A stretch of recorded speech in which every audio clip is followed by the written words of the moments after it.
VS news కి స్వాగతం. Hydraa commissioner రంగనాథ్కు high court న్యాయవాది ముఖీం మధ్య వాగ్వాదం చోటు చేసుకుంది. అది తెలివి చూపొద్దంటూ గట్టిగా వార్నింగ్ ఇచ్చి హైడ్రా లీగాలిటీ గురించి మీరు మాట్లాడే అవసరం లేదంటూ రంగనాథ్ ఆగ్రహం వ్యక్తం చేశారు. సంగారెడ్డి ఐలాపూర్లో రాజగోపాల్ నగర్ అసోసియేషన్ బాధితుల ప్లాట్ల సమస్యలను వినేందుకు హైడ్రా కమిషనర్ రంగనాథ్ వచ్చారు. స్థానిక హైకోర్టు న్యాయవాది ముఖీం అక్కడకు వచ్చి హైడ్రా కమిషనర్ రంగనాథ్తో దురుసుగా మాట్లాడుతూ మీకు తెలుగు వచ్చా అని కమిషనర్ను ప్రశ్నించడంతో మీకు ఏదైనా ఉంటే మాకు తెలియజేయాలని, ఇష్టం వచ్చినట్లు మాట్లాడొద్దని కమిషనర్ రంగనాథ్ హెచ్చరించారు. అనంతరం మీడియాతో రంగనాథ్ మాట్లాడుతూ 2 వారాల్లో లోతుగా పరిశీలించి ఇరు వర్గాల వారి చెప్పింది వింటాం అని చెప్పారు. అలాగే కోర్టు పరిధిలో ఉన్న అంశాన్ని కూడా పరిగణలోనికి తీసుకుంటామన్నారు. అన్ని అంశాలను పరిగణలోనికి తీసుకొని 2 నెలల్లో పరిష్కారం చూపుతామని చెప్పారు. ఇక్కడ కొంతమంది భయభ్రాంతులకు గురి చేసే ప్రయత్నం చేస్తున్నట్లుగా అర్థమవుతుందన్నారు.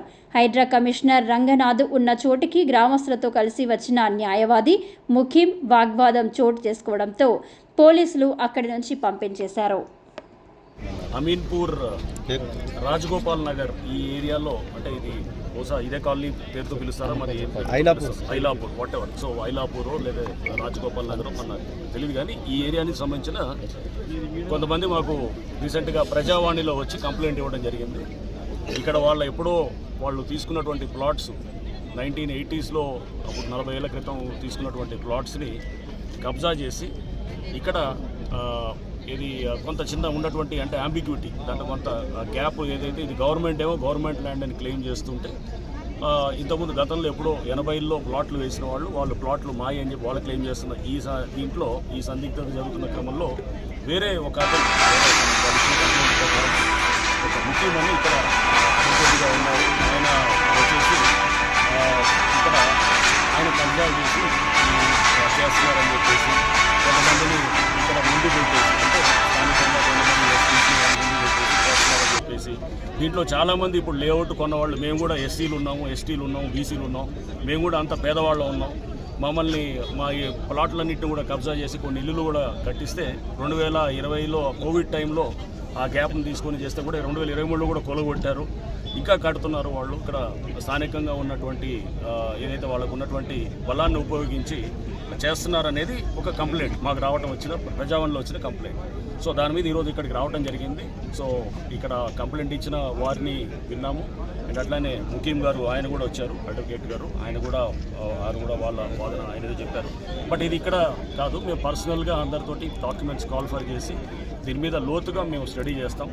గతంలో హైకోర్టు ఇచ్చిన జడ్జిమెంట్స్ కూడా ఉన్నాయని చెప్పేసి ఇక్కడ పబ్లిక్ చెప్పడం జరిగింది. కోర్టు జడ్జిమెంట్స్ని కూడా పూర్తిగా చూసి చట్టాల పరంగా ఏమున్నది, చట్టపరంగా అండ్ కోర్టులు ఎటువంటి ఉత్తర్వులు ఇచ్చాయి ఇవన్నిటిని కూడా పరిశీలించిన తర్వాత తప్పకుండా మేము ఇక్కడ యాక్షన్ తీసుకోవడం జరుగుతుంది.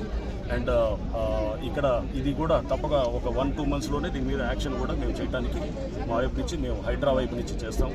అండ్ ఇక్కడ బెదిరిస్తున్నారు అదిరిస్తున్నారు అని చెప్పేసి ఆ కంప్లైంట్ ఉన్నాయి. అటువంటి దాన్ని తప్పకుండా హైడ్రా చాలా తీవ్రంగా తీసుకుంటుంటుంది. అండ్ ఎవరైనా కనుక ఇక్కడ బెదిరించి లేకపోతే కబ్జాలు చేయాలని చూసి దీంట్లో, ఎందుకంటే ఈ లేఅవుట్స్లో పంచాయతీ లేఅవుట్ అయి ఉండొచ్చు, లేకపోతే అన్అప్రూవ్డ్ లేఅవుట్ అయి ఉండొచ్చు.